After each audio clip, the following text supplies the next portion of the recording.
warahmatullahi wabarakatuh. Perkenalkan, nama saya Dwita Sekarindah. Saya adalah pengajar di salah satu sekolah yang ada di Surabaya, lebih tepatnya di SMP Negeri 23 Surabaya. Nah, pada kesempatan kali ini saya ingin berbagi praktik baik yang telah saya lakukan di sekolah, yaitu tentang pembelajaran berdiferensiasi. Nah, sebelumnya, apakah itu pembelajaran berdiferensiasi?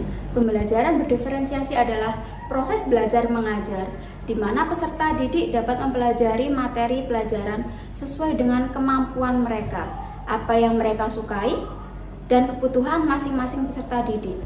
Sehingga, para peserta didik ini tidak merasa frustasi ataupun gagal dalam proses pembelajaran mereka. Dalam pembelajaran berdiferensiasi, guru harus bisa menyadari dan memahami bahwa tidak hanya satu cara saja yang bisa digunakan dalam mengajar, tapi guru dapat menggunakan berbagai macam cara, metode, atau strategi. Nah, guru perlu menyusun rancangan pembelajaran yang sesuai dengan kebutuhan siswa, termasuk apa yang disukai oleh siswa dan apa yang tidak disukai.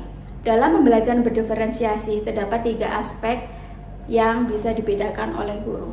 Aspek yang pertama yaitu konten yang akan dipelajari. Aspek yang kedua yaitu proses dan kegiatan-kegiatan yang bermakna. Dan aspek yang ketiga yaitu asesmen yang berupa produk yang diberikan di akhir untuk mengukur ketercapaian pembelajaran. Di SMP Negeri 23 Surabaya, latar belakang siswa sangat beragam. Salah satunya adalah gaya belajar.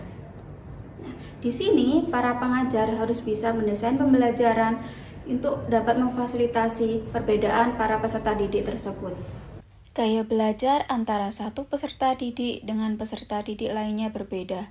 Oleh karena itu, sebagai pengajar, perlu memperhatikan gaya belajar peserta didik, sehingga proses pembelajaran dapat berjalan secara maksimal. Gaya belajar apa saja yang ada? Gaya belajar yang pertama adalah visual. Gaya belajar visual adalah gaya belajar yang lebih banyak memanfaatkan penglihatan. Yang kedua adalah gaya belajar auditori. Gaya belajar ini mengandalkan pendengaran untuk dapat memahami dan mengingat informasi yang diberikan oleh guru. Dan yang ketiga adalah gaya belajar kinestetik. Gaya belajar kinestetik lebih mudah menyerap informasi dengan bergerak, berbuat, dan menyentuh sesuatu yang memberikan informasi agar peserta didik dapat mengingatnya. Selain perbedaan gaya belajar, tantangan kemajuan teknologi yang tidak bisa dimanfaatkan secara maksimal oleh peserta didik dapat menjadi hambatan dan gangguan proses pembelajaran. Seharusnya, kemajuan teknologi ini harus dapat dimanfaatkan untuk membantu dalam proses pembelajaran. Berdasarkan latar belakang tersebut, pembelajaran diferensiasi sangat diperlukan di SMP Negeri 23 Surabaya. Dengan bantuan teknologi, saya mencoba merancang pembelajaran bahasa Indonesia dalam materi iklan dengan memperhatikan gaya belajar peserta didik yang berbeda-beda. Dalam proses pembelajaran yang saya lakukan, lebih menekankan pada diferensiasi proses dan diferensiasi asesmen. Assalamualaikum warahmatullahi wabarakatuh. Waalaikumsalam.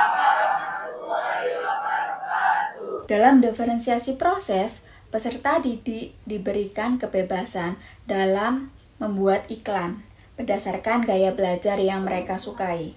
Ya, silakan dibaca dulu petunjuknya, nanti kamu pilih mau bikin iklan apa ya. Terus nanti kamu tuliskan alat dan bahan kamu perlukan apa, langkah-langkahnya bagaimana.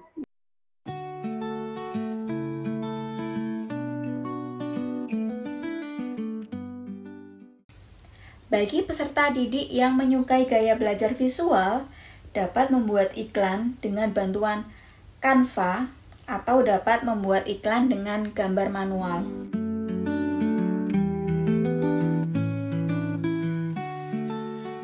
Sedangkan peserta didik yang suka dengan auditori dapat membuat iklan dengan rekaman suara yang ditujukan untuk media iklan elektronik seperti radio. Dan untuk peserta didik yang mempunyai gaya belajar kinestetik, dapat membuat iklan berupa video. Untuk diferensiasi asesmen yang dihasilkan yaitu Produk dari hasil membuat iklan berbeda-beda sesuai kemampuan dan proses yang telah dilakukan oleh peserta didik. Produk yang dihasilkan yaitu antara lain iklan media cetak, iklan digital, iklan televisi, dan iklan radio. Stop. Emang boleh ada bulan sekolah? Jangan ya, Dik ya, jangan. When I feel like dying, I'm trying to fly high, but I'm not a pilot, can't deny it. There's some days I feel idiotic, just a pro. Kok gini sih, Ke? Nggak nyambung banget. Loh, kok dibuang? Ya soalnya nggak nyambung. Kalian, itu kok samain dibuang sembarangan sih? Iya, apaan sih? Sok bersih banget. Emang kalian nggak tahu sekolah 23 sekolah di Wiata? Peduli. Jangan buang sampah sembarangan. Ayo jaga bumi kita agar tetap lestari. Duh, panas banget sih hari ini. Wah, pas banget nih ada teh pucuk harum. Gelap. Wih, seger banget ya teh pucuknya.